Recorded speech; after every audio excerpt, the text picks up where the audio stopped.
મિત્રો, વ્યક્તિ ગમે તે ઊંચાઈઓને સર કરે અને ગમે તે મકામ ઉપર પહોંચે, છતાં એનો પગ ધરતી ઉપર ઠરેલો રહે અને એના મૂળિયાથી વિખૂટો ન પડે અને એને વિસારે ન પડવા દે, ત્યારે એ ખરેખર આકાશને આંબી શકે.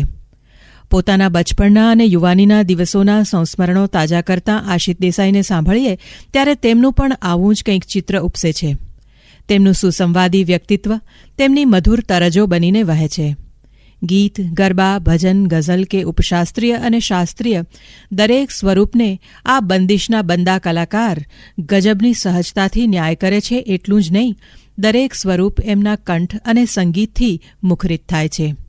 તેમની કારકિર્દીમાં દૂરદર્શનની વખણાયેલી ચાણક્ય સિરિયલનું સંગીત, પંડિત રવિશંકર સાથે એશિયાડનું તેમનું સંગીત નિયોજન અને ભારતના રાષ્ટ્રપતિએ તેમને આપેલો એશિયાડ જ્યોતિ મેડલ અને ગાંધીજી ઉપર રિચર્ડ એટનબરોએ બનાવેલું ચલચિત્ર ગાંધી મોરપીંછ સમાન ગણાવી શકાય.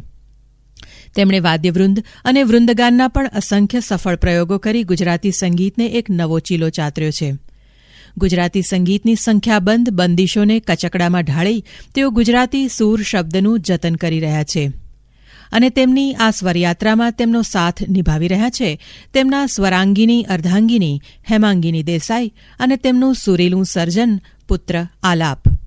આવતા અઠવાડિયે સંગીતની ધૂણી દખાવનાર આ કલાકાર 60 વર્ષ પૂરા કરી રહ્યા છે. તે નિમિત્તે 16મી મે મુંબઈના ભાઈદાસ સભાગૃહમાં તેમની ષષ્ઠીપૂર્તિનો એક જાજરમાન જલસો યોજાયો, જેમાં પૂજ્ય મોરારી બાપુના હસ્તે એક સ્મરણિકા તેમજ સીડીનું વિમોચન થયું. ષષ્ઠીપૂર્તિ નિમિત્તે મેં આશિત દેસાઈ સાથે કરેલા સુરીલા સંવાદનો પૂર્વાર્ધ આજે પ્રસ્તુત કરું છું. આશિતભાઈ, સૂર સંવાદમાં સ્વાગત કરું છું. નમસ્કાર. અને આપની ષષ્ઠીપૂર્તિ નિમિત્તે વિશ્વભરમાં પથરાયેલા ગુજરાતી સંગીતના અને આપના ચાહકો વતી આપને વંદન કરું છું. થેન્ક યુ વેરી મચ આરાધનાબેન. મને ખરેખર આનંદ થાય છે કે આ તમારા જે રેડિયોનું તમે જે આ મહાયજ્ઞ શરૂ કર્યો છે એ ખૂબ વર્ષો સુધી ચાલે અને તમે જે ગુજરાતી ભાષા સંગીતની જે સેવા કરો છો એ વર્ષ સુધી કરતા રહો. અમારો કંઈ પણ કામ હોય, આપણે પહેલે વર્ષે તો આપણે મળ્યા હતા, એવી રીતે જયારે પણ જરૂર હોય ત્યારે અમને બોલાવજો, અમે હાજર થઈ જઈશું. ખૂબ આભાર. અને અમારી ષષ્ઠીપૂર્તિ નિમિત્તે તમારા અને વિશ્વભરના ગુજરાતીઓ તરફથી તમે આપેલા આશીર્વાદ અને શુભેચ્છાઓ સ્વીકાર્ય છે. ખૂબ આભાર. આશિતભાઈ, ગયા મહિને મુંબઈમાં જે મોટા સંગીતના જલસાનું આયોજન હતું આપની ષષ્ઠીપૂર્તિ નિમિત્તે, એ કાર્યક્રમ વિશે થોડીક વાતો કરો, મિત્રોને જાણવાની.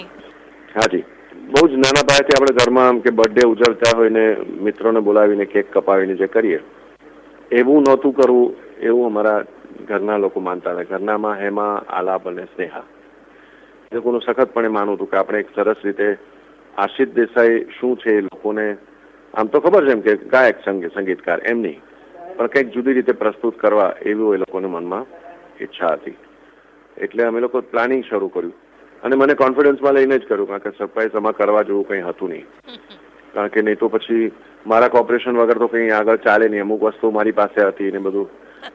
I had to part with some things which they didn't have it. It started from designing the card. તો અમે લોકો વર્ષોથી પેલા કવિતાનું મેગેઝિન અને સુરેશ દલાલની ઇમેજમાં બધી બહાર પડતી બુક્સ અને એના કાર્ડ્સની ડિઝાઇન અમે લોકો જોતા હતા અને અમને ખૂબ ગમતી. એટલે એમાં એ કહ્યું કે ભાઈ આપણે અપૂર્વ આશરને કહીએ, જે અમદાવાદમાં રહે છે એને, કે આપણા કાર્ડની ડિઝાઇન કર્યા. એટલે અમે લોકોએ એમને કાર્ડની ડિઝાઇન સોંપી. એમણે બહુ જ સરસ કાર્ડની ડિઝાઇન બનાવી અને લગભગ 3 જ દિવસ કાર્ડ છપાવવાના બાકી હતા અને અચાનક એમનો મને ફોન આવ્યો કે આશુભાઈ, મને આઈડિયા આવે છે કે તમારા 60 વર્ષના 6 દશકાના બધા એક ફોટોગ્રાફ મને મોકલો અને એક ફોટોગ્રાફની નીચે આપણે કશું કેવું લખીએ કે જેમાં એ દશકામાં શું થયું હતું એ લાઈન માર્ક્સ કરીને. પછી પહેલા એવું વિચાર હતો કે લોકો પાસે મારા વિશે અને શુભેચ્છા પત્રો મંગાવીએ અને એક ઈ બુક બહાર પાડીએ. પછી એમ વિચાર આવ્યો કે ના, ઈ બુક શેને માટે? આ તો સરસ આવો કાર્યક્રમ કરી રહ્યા છો તો અમુક ફોટા અને એની સાથે વ્યવસ્થિત પ્રિન્ટ કરીએ, એટલે એક કોફી ટેબલ બુક કરવાનો વિચાર કર્યો. અને શરૂઆતથી આઈ થિંક પહેલો શુભેચ્છા સંદેશ તમારો આવ્યો હતો અને ખૂબ સરસ બધાએ બિરદાવ્યો. મને ખૂબ મજા આવી, સરસ લખ્યું છે લોકોએ. એટલે મને મારામાં વિશ્વાસ જગાડ્યો હોય એટલું સરસ લોકોએ લખ્યું છે મારા વિશે. એટલે એડિટિંગ મારા હાથમાં હતું એટલે મેં બધું અમુક વસ્તુ કાપી નાખી હતી જે ખરાબ લખ્યું હતું તે. એવું બધાને કહેતો હતો. તમે લોકો લખશો ગમે તે તેનું વાંધો નહીં, મારા હાથમાં છે એડિટિંગની કાતર. પણ એવરીબડી વોઝ સો કાઇન્ડ. ને એવરીબડી વોઝ વેરી કાઇન્ડ, અને બધાએ બહુ સરસ પ્રેમથી આશીર્વાદ આપીને શુભેચ્છાઓ પાઠવી છે મને. અને બુક પણ બહુ જ સુંદર અદભુત આવી છે. એમાં મેં પણ થોડું થોડું લખ્યું છે. હેમા, આલાપ, કુટુંબીજનોએ, મારા મા પિતાજી, અને various photographs from my childhood to today, એ બધા અંદર એસોર્ટ કરીને મૂકેલા છે. This book has also come out. So that was the second stage. Matter of the program એ મારા મગજમાં પહેલેથી જ ડિઝાઇન થઈને રહેલો કે મારે આવું કરવું છે. See, I have worked with various genres of music, જેમ કે television serial, film, dance, classical dance, ballets, Gujarati સુગમ સંગીત, ઓર્કેસ્ટ્રાઝ, વાદ્યવૃંદ જે પંડિત રવિશંકરજી જોડે કરતો હતો તે. એટલે એ બધી મારી જે ફેસેટ છે એ બધાને મારે લોકો સમક્ષ મૂક. પહેલી એક માતાજીની સ્તુતિ, જે દીવો માનો દીવો અખંડ દીવો, મારું શબ્દ સંકલન અને સંગીત છે, એનાથી અમારે શરૂ કરવાનું હતું કે તે વખતે 60 દીવા સ્ટેજ પર આવે અને હેમાં એ શરૂઆત કરે, અને પાછળ 40 પીસનું ઓર્કેસ્ટ્રા એમાં તૈયાર કર્યું. ઓર્કેસ્ટ્રામાં 10 વાયોલિન્સ, 15-16 કોરસ વાળા, સિતાર, સરોદ, વાયોલિન, ફ્લૂટ, તબલા, મૃદંગમ, સાઇડ રિધમ, બે કીબોર્ડ, ગિટાર, બેઝ ગિટાર ને બધું થઈને ખૂબ સરસ ઓર્કેસ્ટ્રા થયું હતું. ને એનાથી આખી અમે લોકો ખૂબ સુંદર લાઇટિંગ અને સ્ટેજનું ડેકોર હતું. હું તો એનું બહુ સરસ હતું એમ કહીશ તો એનો તમને મેગ્નાનિમિટીનો ખ્યાલ પણ નહીં આવે, પણ અદભુત હતું. જે મને આજ સુધીના અમારા સ્ટેજ શોઝ ને બધું હતું તેમાં એક સંતોષકારક જેને કહેવાય ને એવું આ પ્રેઝન્ટેશન હતું. ત્યારબાદ 2 મારા કોમ્પોઝ કરેલા 2 ક્લાસિકલ પીસીસ હતા જે આ ઓર્કેસ્ટ્રાએ વગાડ્યા, જેને આપણે વાદ્યવૃંદ કહે. આ મારો બેઝિક હતું, જે કોન્સેપ્ટ પંડિત રવિશંકરજીના ગુરુજીએ શરૂ કરેલો મૈયર ઘરાણામાં. પહેલું હતું એ રાગ જોગ અને તિલંગનું એક મિક્સર કર્યું હતું, અને ત્યારબાદ એક થોડોક કન્ટેમ્પરરી ટાઈપનો એક પીસ હતો. એમાં 4-5 રાગોનું મિશ્રણ કર્યું હતું, 2-3 તાલોનું મિશ્રણ કર્યું હતું. એવી રીતે આખું એક કમ્પોઝિશન કર્યું.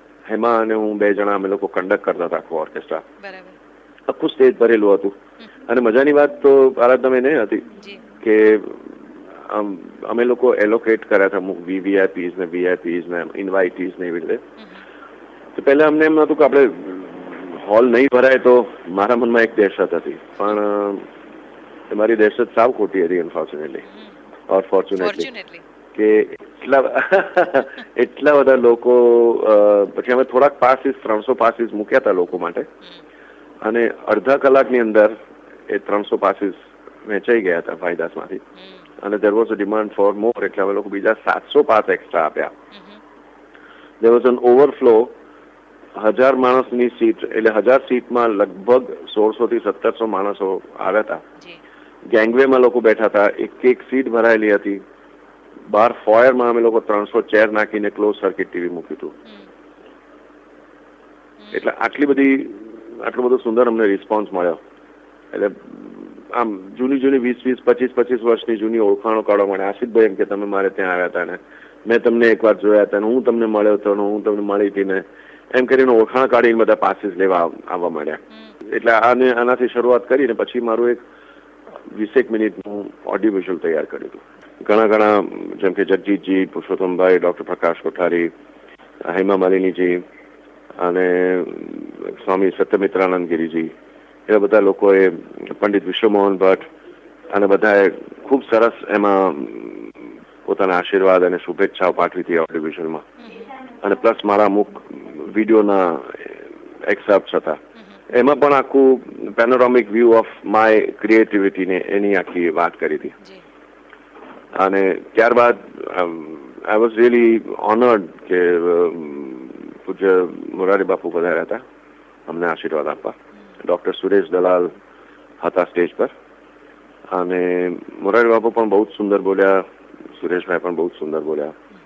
મેં એનો પ્રતિભાવ પણ આપ્યો. મેં જુદી રીતે પ્રતિભાવ આપ્યો કે 7 સ્વરોમાંથી શબ્દો શોધીને, એમ કે સા હોય તો પેલા સંસ્કાર, સ્વર, અને સાહિત્ય એની ઉપર થોડું મેં વાત કરી કે આ મને મળ્યું. પણ મેં તે દિવસે અમે લોકો એવું કર્યું કે મોરારી બાપુના હાથે આ પુસ્તકનું વિમોચન કરાવ્યું. પછી બીજી 3 CDs અમે લોકો તે વખતે બહાર પાડી કે એક CD જેમાં મારા 60 કોમ્પોઝિશન્સ મારા અને હેમાના ગાયેલા હિન્દી અને ગુજરાતીમાં જૂના રેકોર્ડિંગ્સ અત્યારના રેકોર્ડિંગ્સ કરીને ભેગું કરીને આખી 60 CDની 60 ગીતોની એક MP3 બહાર પાડી. પુરુષોત્તમભાઈને સ્ટેજ પર બોલાવીને એમના હાથે એનું વિમોચન કરાવ્યું. પછી એક CD બનાવ્યું જે જવાહર બક્ષીની 8 ગઝલો કરી છે. 4 આલાપના કોમ્પોઝિશન્સ છે જે આલાપે ગાયા છે ને 4 મારા કોમ્પોઝિશન્સ જે મેં ગાયા છે. એનું નામ છે ગઝલ રૂહાની. અને એક ત્રીજી જે અમે લોકોએ રાસબિહારી દેસાઈના હાથે એનું વિમોચન કરાયું. અને ત્રીજી CD એનું નામ છે સ્વરાંગીની.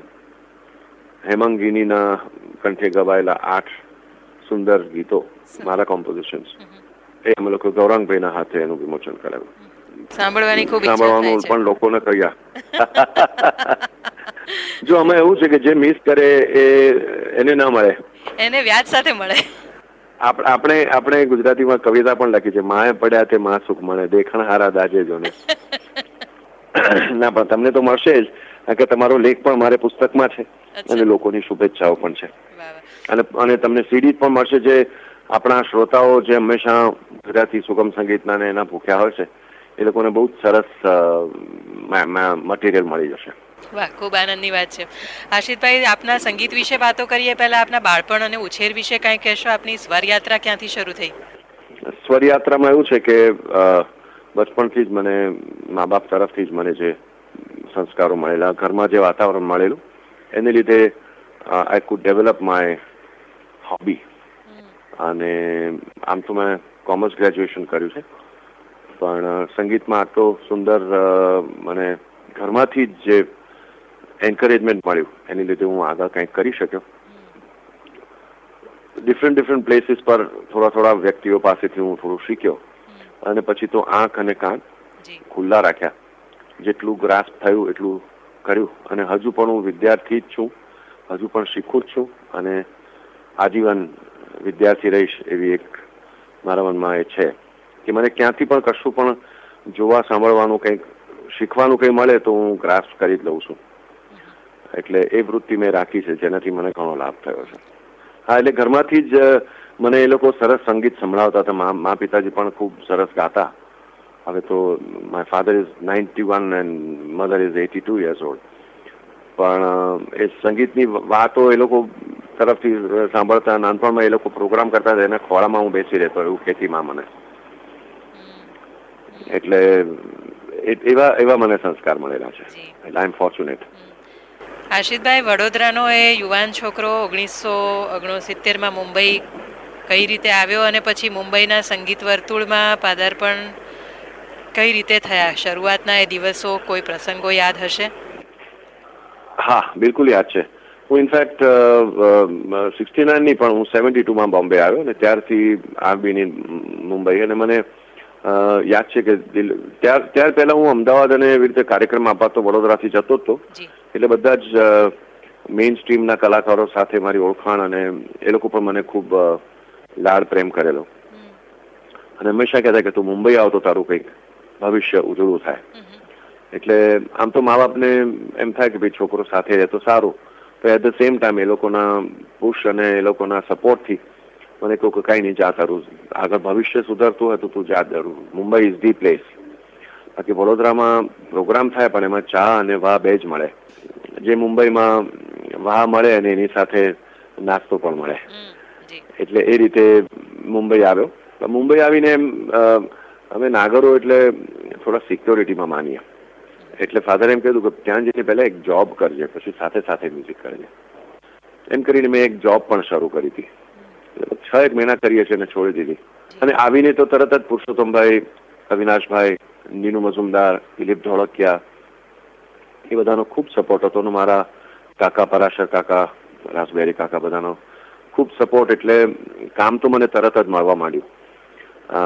અવિનાશભાઈ જોડે ફિલ્મ્સના બેકગ્રાઉન્ડમાં, ફિલ્મના મ્યુઝિકમાં મને આસિસ્ટન્ટ તરીકે રાખતા, કોરસમાં મને ગાવા માટે આપે. પછીથી પહેલો મને ફિલ્મમાં ગુજરાતી ફિલ્મમાં ચાન્સ આપ્યો હતો નીનુભાઈ મઝુમદારે. ઓખા હરણ નામની એક ફિલ્મ હતી એને માટે. અને ત્યારબાદ 10-12 ફિલ્મોમાં ગાયું. પછી તો અવિનાશભાઈએ ખૂબ ગવડાવ્યું, દિલીપ ધોળકિયાએ ગવડાવ્યું, અજીત મર્ચન્ટે એક ફિલ્મમાં ગવડાવ્યું. એમ કરીને ગાતો ગયો અને મારા કાર્યક્રમો પણ ચાલતા ગયા, મારા કોમ્પોઝિશન્સ વધતા ગયા. બહારગામ પણ ગુજરાતમાં ને બધે કાર્યક્રમો કરતો ગયો. અને મેં એક જ જિંદગીનું એક નેમ રાખ્યું હતું, જે મારા મા બાપે સમજાવ્યું હતું કે સંગીત એટલું બધું પ્યોર છે, ભગવાનની નજીક છે, એટલે એની અંદર કોઈ દૂષણ ન બેસવું જોઈએ. દૂષણ ઇન ધ સેન્સ બીજા બધા તો માનો જવા દઈએ, પણ પહેલું જે અત્યારે વધારે ચાલે છે, જે પોલિટિક્સ કહેવાય છે, દરેક ફિલ્ડમાં હોય એ રીતે મ્યુઝિકમાં પણ પોલિટિક્સ, એમાં ન પડતો, વાડાબંધીમાં ન પડતો, બધા જોડે પ્રેમ ભાવથી ગાજે ને વગાડજે. એ અત્યાર સુધી મેં ટકાવી રાખ્યું છે. એટલે લોકોનો પ્રેમ અને હૂંફ અત્યાર સુધી અમને મળતા રહ્યા છે. આપની સ્વરયાત્રામાં પછી યુવાન હેમાંગિનીનો સંગ અને સંગના ઉમંગ જેવો પછી પુત્ર આલાપનો જન્મ થયો. હવે તો કુટુંબમાં જ સંગીતની ત્રિવેણી છે એવું કહી શકાય. જીવન સંગીની સાથે સૂરનો પણ સંગાત. આપની સ્વરયાત્રામાં કુટુંબના ફાળા વિશે શું કહેશો? તમે જ એકચ્યુઅલી મને પૂછ્યું એ પહેલા તમે કહી દીધું કે મને એવો સરસ હેમાનો સાથ મળ્યો. 33 વર્ષ પહેલા મારા લગ્ન થયા અને હું પણ એક સ્વર સંગીની શોધમાં હતો અને she was also in search of a musical partner. તમને કદાચ ખબર નહીં હોય, ઘણા લોકોને ઇનફેક્ટ ખબર નથી. અને અમે પણ એક દિવસ અચાનક વાત કરતા શોધી કાઢ્યું કે અમે લોકો પહેલી વાર મળ્યા ને વેલેન્ટાઇન ડે હતો. અરે વાહ. તે જમાનામાં અમે લોકો ભરૂચમાં મળ્યા હતા, એક કાર્યક્રમમાં. એટલે તે વખતે હતો નહીં. અત્યારે એનું મહાત્મ્ય તો છેલ્લા આઈ થિંક 10-15 વર્ષમાં અહીંયા ભારતમાં આવ્યું છે. હા, તો અમે મળ્યા તે વેલેન્ટાઇન્સ ડે હતો એમને હવે અત્યારે ખબર પડી. અમે કંઈક શોધી કાઢ્યું કે વાતમાંથી વાત મેં તારીખની વાત કરતા હતા ત્યાં. એનીવે, એટલે it has nothing to do with the Valentine's day. પણ અમારો પ્રેમ મ્યુઝિકલી પાંગર્યો અને અમારી જેટલી સહધર્મચારીણી જે કહેવાય એ સાચા અર્થમાં ખભે ખભો મેળવીને. અને લોકો કહે છે ને કે બિહાઇન્ડ એવરી સક્સેસફુલ મેન, તો no, she has been beside me all the time. મારી પડખે રહીને એણે આખી જિંદગી મારી ચલાવી છે, જિંદગીની નાવ ચલાવી છે મારી. અને I am very fortunate to have Hema as my partner. ઘરની દ્રષ્ટિથી અન્નપૂર્ણા છે, ઘરનું, કુટુંબનું, છોકરાઓનું, સંબંધોનું, એ બધું એટલું બધું સાચું છે ને. મારી સ્પોક્સ પર્સન જે કહેવાય એવી રીતે she is my singing person. મારા કોમ્પોઝિશન્સ એના ગળામાં જેટલા શોભે છે અને એ જેટલા શોભાવે છે એવું કદાચ બહુ ઓછા લોકો શોભાવી શકે છે. એટલે she represents me and my being and my compositions the best. એટલે આઈ એમ વેરી ફોર્ચ્યુનેટ. અને અમારું બેસ્ટ કોમ્પોઝિશન જો કહેવાય તો એ આલાપ છે. એ આલાપમાં પણ મેં જે વિચાર્યું હતું એના કરતા he has outgrown himself, he has outgrown my thought કે ભાઈ આવું સુંદર કરી શકશે. We are fortunate. આશિષભાઈ, આપના સ્વરાંકનોથી આપે ગુજરાતી સંગીતને એક નવા શિખરે પહોંચાડ્યું છે, એને એક નવું પરિમાણ આપ્યું છે એમ કહું તો ચાલે. સંગીત નિયોજન કઈ ઉંમરથી કરવા માંડેલું? 1967માં અમારા ઘરમાં છે ને થોડુંક ભક્તિનું ને ધર્મનું વાતાવરણ ખરું. માં ખૂબ વાંચન કરે ને એવું બધું કરે. તો અમારે ત્યાં જનકલ્યાણ નામનું મેગેઝિન આવતું. એમાં સરસ પેલા સુવાક્યો આવે ને સરસ વાર્તાઓ આવે તો માં હંમેશા મને સંભળાવે વાંચીને. તો એમાં કોઈક એક અબુભાઈ શેખાણી કરીને એક ભાઈની લખેલી એક ગઝલ હતી, ફિલોસોફિકલ ગઝલ. એ મને આપી કે જો આ બહુ સરસ વાંચ. અને વાંચતાની સાથે જ જાણે એક સ્ફૂર્ણા થઈ હોય એવી રીતે મારું પહેલું કોમ્પોઝિશન 1967માં મેં કર્યું. જિંદગીમાં જિંદગીનું રહસ્ય કાંઈ સમજાયું નહીં, શું કમાયો જિંદગીમાં દેખાયું નહીં. તો that was my first composition. અને 1968માં ઓલ ઇન્ડિયા રેડિયોની કોમ્પિટિશન થાય છે, સિંગર્સ ઓપન આખા ઇન્ડિયાની. એમાં બરોડા કેન્દ્ર પરથી મેં આ કોમ્પોઝિશન ગાયું હતું અને I stood first in that competition. બધા સ્વરકારો ગાયકો નથી હોતા. જ્યારે ગાયક કોઈક સ્વર નિયોજન કરે ત્યારે અન્ય સ્વર નિયોજકોથી એ જુદું પડે ખરું? કઈ રીતે જુદું પડે? ડેફિનેટલી જુદું પડે. કે જે ગાયક છે પોતાની એડિશનલ જે આ જે તત્વ કહેવાય ફેસેટ એને એની અંદર પરોવી શકે. જે ગાયક નથી એ કદાચ ઇમેજિન કરી શકે કે આવું હોય, પણ કદાચ એ બતાવી ના શકે ગાયકને. So I think this is an additional facet to a composer કે જે સિંગર હોય એની ગાયકીની ખાસિયતો અંદર ઉમેરી શકે. આપે ઓર્કેસ્ટ્રેશનની વાત કરી, ઇન્સ્ટ્રુમેન્ટલ આપની અનેક સિરીઝ બહાર પડી છે અને આપની ઓર્કેસ્ટ્રેશનની કારકિર્દીનું સૌથી ઉત્તુંગ શિખર કદાચ પંડિત રવિશંકર સાથેનું આપનું કામ. એબ્સોલ્યુટલી. એ વિશેના અનુભવો થોડા સ્મરણો કહેશો? પંડિતજી જોડે પહેલી મુલાકાત મારી 1980માં થઈ હતી. અહીંયા ઇન્ડિયામાં મુંબઈમાં એક ટાઈમ્સ ઓફ ઇન્ડિયા એક ફેસ્ટિવલ કરે છે વિચ ઇઝ કોલ્ડ જાઝ યાત્રા. એમાં તે વર્ષે એ લોકો પંડિત રવિશંકરજીને રિક્વેસ્ટ કરી હતી કે તમે એક કોમ્પોઝિશન કરો જે ઈસ્ટ વેસ્ટનું કોમ્બિનેશન વાળું હોય. અને પંડિત વિજય રાઘવરાવજી એમના ચીફ આસિસ્ટન્ટ એમણે મારું નામ સજેસ્ટ કર્યું કે ભાઈ Ashit will come and help me and also sing. એટલે પંડિતજી જોડે પહેલો પરિચય 1980માં પંડિત વિજય રાઘવરાવજી કરાયો હતો મને. તે વખતે એમણે એક જેઝમીન નામનું એક કોમ્પોઝિશન કર્યું હતું જેમાં લુઈ બેંક્સ ને પણ હતા અને મારી સાથે કોરસમાં ગાવા માટે હરિહરન પણ હતો, સરલા ભીડે પણ હતી, અશ્વિની ભીડે પણ હતી. તે પહેલો મેં ઓર્કેસ્ટ્રાનો મને પરિચય સ્વપ્નમાં પણ ન વિચાર્યું હોય અને થાય એવી વસ્તુ હતી. એ કે જે તમે કોઈક વસ્તુની ઈચ્છા કરો ને મળે ને એનો આનંદ જુદો હોય ને ઈચ્છા પણ ન કરી હોય એટલે તમે વિચાર્યું પણ ન હોય ને મળે ને એનો કઈ અદભુત આનંદ છે. મને એવું થયું છે. અને ત્યાર પછી પંડિતજી જોડે ગાંધી ફિલ્મમાં રેકોર્ડિંગ માટે અમે લોકો લંડન ગયા 81માં અને 82માં જે એશિયન ગેમ્સ અહીંયા થઈ હતી, 9th એશિયન ગેમ્સ દિલ્હીમાં થઈ હતી, એનું ઓપનિંગ અને ક્લોઝિંગ સેરેમનીનું ટોટલ રિસ્પોન્સિબિલિટી એ લોકો પંડિત રવિશંકરજીને આપી હતી. પણ પંડિતજીને કોઈ કારણસર અમેરિકા જતા રહેવું પડ્યું હતું એટલે એ આખી રિસ્પોન્સિબિલિટી મને અને પંડિત વિજય રાઘવરાવજીને સોંપીને ગયા હતા. જે અમે લોકો આખી ઓપનિંગ અને ક્લોઝિંગ સેરેમની કન્ડક્ટ કરી હતી અને એનું પેલું અથ સ્વાગતમ શુભ સ્વાગતમ વાળું ગીત જે પંડિત નરેન્દ્ર શર્માજીનું લખેલું છે એ મેં લગભગ 400 છોકરાઓને તૈયાર કરીને ત્યાં લાઈવ કરાવ્યું હતું. આમ ઓરિજિનલ રેકોર્ડિંગ હતું જેમાં મેં ગાયું હતું. મેક્સિમમ એક્સપોઝર ત્યાં મળ્યું ને ત્યારબાદ તો 2-4 મોટા ફંક્શન્સમાં પંડિતજી મને એમની સાથે લેવા માંડ્યો as an associate music director. And the biggest thing was in Russia 1986માં ફેસ્ટિવલ ઓફ ઇન્ડિયાની ક્લોઝિંગ સેરેમની હતી. ત્યારે ફરી એકવાર પંડિતજીને એ લોકોએ નિમ્યા હતા મ્યુઝિક ડાયરેક્ટર તરીકે કે તમે રશિયન ફિલાર્મોનિક ઓર્કેસ્ટ્રા, રશિયન ક્વાયર અને રશિયન ફોક આન્સેમ્બલ આમ તેની લગભગ 150 કલાકારો ભેગા થઈને ક્રેમલિન થિયેટરમાં જેમાં 6000 સીટ્સ છે. I was the most blessed and luckiest person on the earth I would say કે એ આખો ઓર્કેસ્ટ્રા મારે કન્ડક્ટ કરવાનો હતો. એટલે આ બધા જે ઓર્કેસ્ટ્રાના જે અનુભવો હતા અને મારા મગજમાં એક જાતનું એ થઈ ગયું હતું કે આ ધીસ ઇઝ સમથિંગ જ્યાં ક્રિએટિવિટીની તમે હદ પાર કરી શકો. ત્યારબાદ મેં પણ ઘણા બધા નાના પાયા એક્સપેરિમેન્ટ્સ કર્યા હતા જેમ કે મારા ટેલિવિઝનના બેકગ્રાઉન્ડ મ્યુઝિકમાં ખાસ કરીને ચાણક્ય નામની જે સિરિયલ હતી એમાં પણ આ વાદ્યવૃંદોનો મેં ખૂબ ઉપયોગ કર્યો હતો અને નોમ તોમ ને બધું કરીને. અને મારા મનમાં એક ચાહ અને એક વિચાર હતો કે આવું કંઈક કરવું છે મારે ભવિષ્યમાં. ત્યારે મને હેમાએ કહ્યું હતું કે તારે 50 વર્ષ ઉજવીએ ને ત્યારે આપણે સ્ટેજ પર મોટો કાર્યક્રમ કરીશું, 50 પીસ ઓર્કેસ્ટ્રા કરીશું. આપણી પાસે એટલી બધી તાકાત નથી. ત્યારે મેં તમને જે એમાંની વાત કરી હતી ને તે અહીંયા એની તાકાત દેખાડી હતી. એને મને કહે છે હું મારા બધા ઘરેણા વેચી કાઢીશ તો તારે માટે આ શો કર્યો છે મારે. એટલે એ જાતનો જે સપોર્ટ મને મોરલ સપોર્ટ એમાં આપ્યો તે વખતે તો કંઈક થઈ ન શક્યું કોઈ કારણસર, પણ આ 60 વર્ષ નિમિત્તે અમે આ વાદ્યવૃંદનો એ પ્રયોગ કર્યો અને ખૂબ ખૂબ સફળ થયો.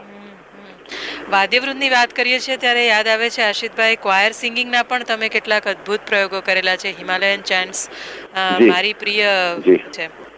તમને કદાચ ખ્યાલ હશે કે આ દિલ્હીમાં જે પેલું લોટસ ટેમ્પલ છે જે બહાઈ ફેથનું, એ લોટસ ટેમ્પલનું જયારે ઉદ્ઘાટન થયું ત્યારે પણ એ લોકો ફરી એકવાર પંડિત રવિશંકરજીને કામ સોંપ્યું હતું કે તમે બહાઉલ્લાહના રાઇટિંગ્સના હિન્દી વર્ઝન્સનું મ્યુઝિક તમે કરો. જે પંડિતજી કર્યું હતું પણ આખું મેં કન્ડક્ટ કર્યું હતું. એમાં પણ we had Indian choir, we had Persian choir and we had English choir. એ ઇન્ડિયન ક્વાયરને મેં કન્ડક્ટ કર્યું હતું. એમાં પણ લગભગ 150 સિંગર્સ હતા. અને હમણાં એ લોકોએ મુંબઈ ફરી આખું બહાઈનું ક્વાયર એ લોકોએ કર્યું હતું. એમાં ફરી અમને લોકોને મને હેમાને અને આલાપને એ લોકો ઇન્વાઇટ કર્યા હતા. અને there were 120 singers come from 20 countries of the world જે બહાઈના ફેથના હતા. એટલે ક્વાયરનું સિંગિંગ પણ મારા લોહીમાં છે, જાણે એવું કઈ વણાઈ ગયું છે. એટલે મને ખૂબ ગમે છે. It's very satisfying work. આશિષભાઈ, આપના સ્વરાંકનોની વાત કરીએ તો આપે કમ્પોઝ કરેલી અનેક ગઝલો તરી આવે છે. એક અલગ અંદાજ સાથે રચાયેલા કોમ્પોઝિશન્સ છે. આપની ગઝલો વિશે કાંઈ કહો. ગઝલ આપનો પ્રિય ગીત પ્રકાર છે?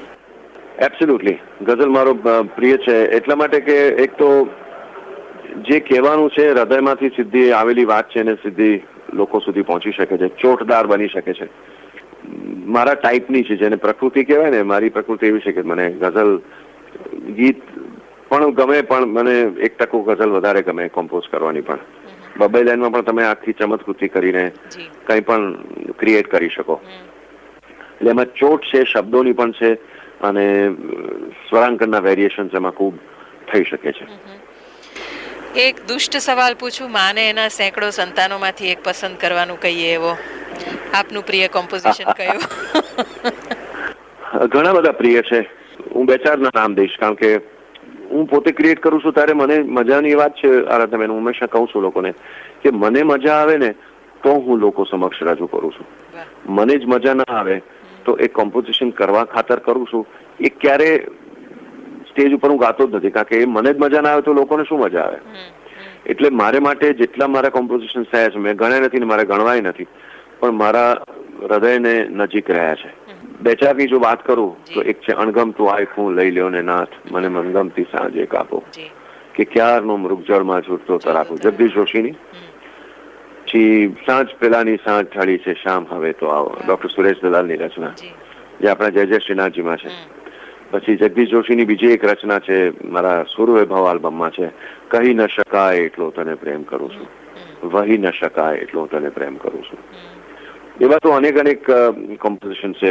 જે હાથને ચીરો તો ગંગા નીકળે, છેવટે એ વાત અફવા નીકળે, રમેશ પારેખની. કે હરી કાગળ લખે તો બને, અવર લખે તો એક અક્ષર નથી ઉકલતા મને. એકાદ સંભળાવશો? મને અત્યારે તરત યાદ આવે છે એક જગદીશ જોશીની જે રચના છે તે સંભળાવું છું.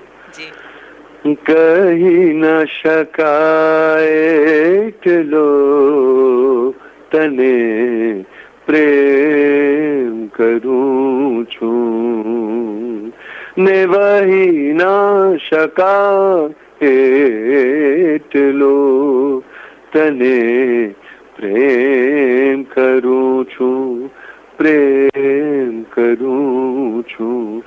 ખડક થાઉં તો હવે તો તારા વિના રહી ના શકાય એટલો તને પ્રેમ કરું છું.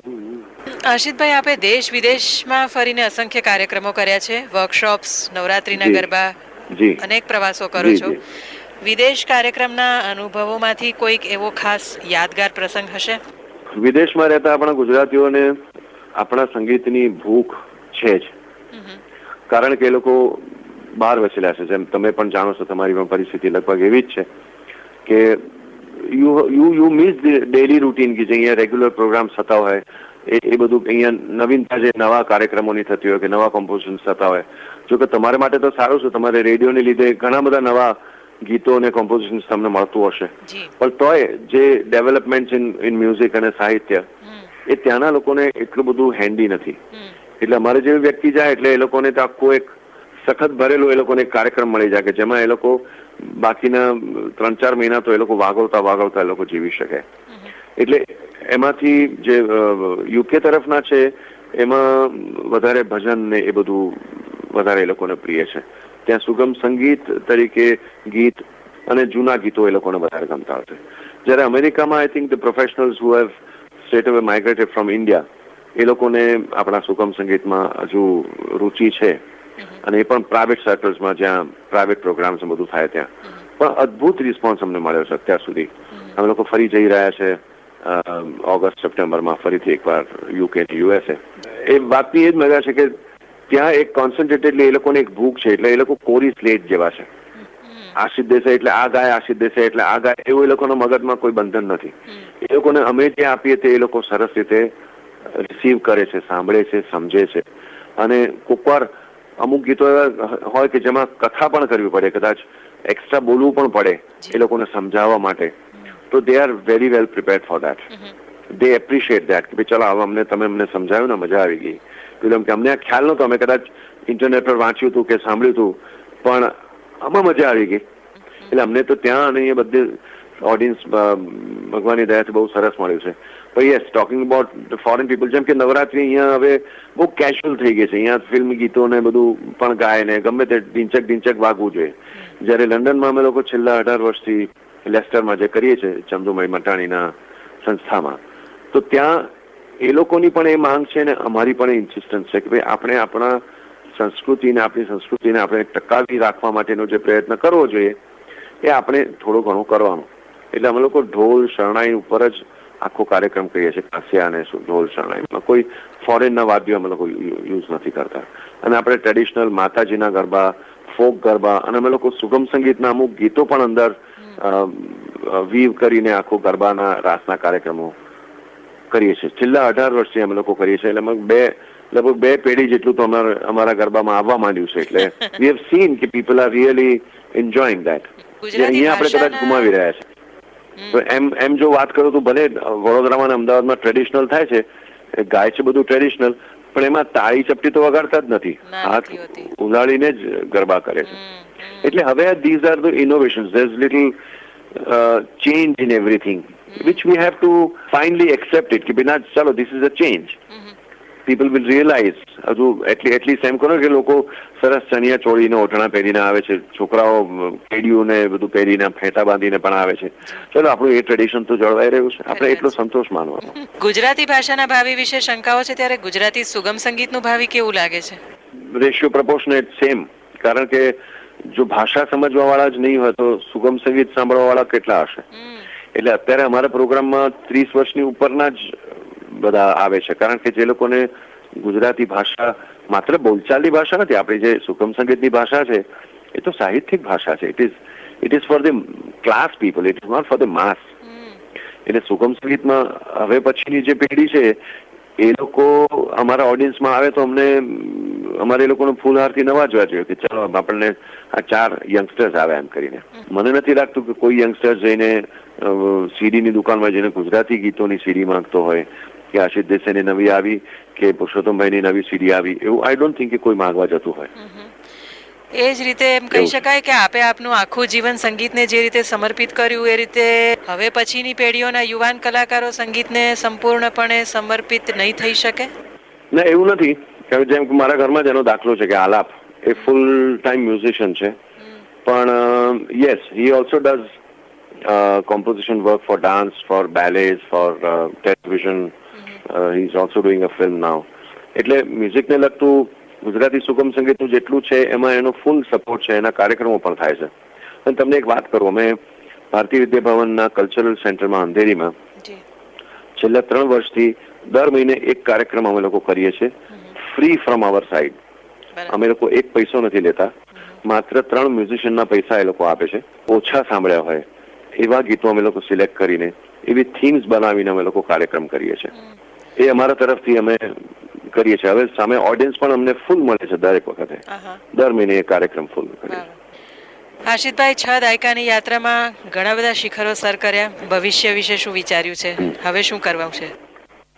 શિખર જેટલા દેખાય એટલા પાછા સર કરવા માંડવાના.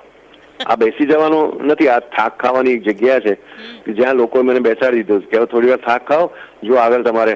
ઇનફેક્ટ રિસ્પોન્સિબિલિટી મારા વધારે આવી ગઈ છે કે હવે જેટલો મને લોકો પ્રેમ કર્યો છે, મને જેટલું બિરદાવ્યો છે, હવે એ લોકોને તો હું એમને કહેશું કે ના બસ પતી ગયું, મારે 60 વર્ષ થઈ ગયા એટલે રિટાયર. એક જગ્યાએ ઇનફેક્ટ મેં કહ્યું હતું કે તમારું ભવિષ્ય શું? એટલે મેં કહું કે હું ગાઈ શકું ત્યાં સુધી જીવું, એવું પ્રભુ પાસે પ્રાર્થના છે. ખૂબ સરસ વાત કરી. આશિષભાઈ, આપને તેમજ હેમાબેનને આપની આ સુરીલી સહયાત્રા બદલ વંદન કરું છું. આપ બંને અનેક માટે પ્રેરણારૂપ છો અને આલાપ એ ગુજરાતી ગીત સંગીતની આવતીકાલ છે. આપે ગુજરાતી સંગીતને કરેલા માતબર પ્રદાન બદલ વિશ્વભરના ગુજરાતી સંગીત રસિકો વતી આપની ષષ્ઠી પૂર્તિ નિમિત્તે ફરીથી આપને વંદન. આપના દીર્ઘાયુષ્ય માટે ઈશ્વરને પ્રાર્થું છું. આવી રહેલી પેઢીઓ આપની હંમેશા ઋણી રહેશે.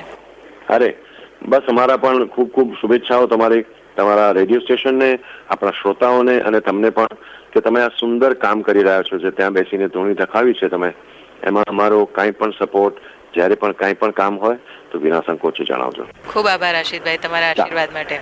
આભાર. Thank you so much.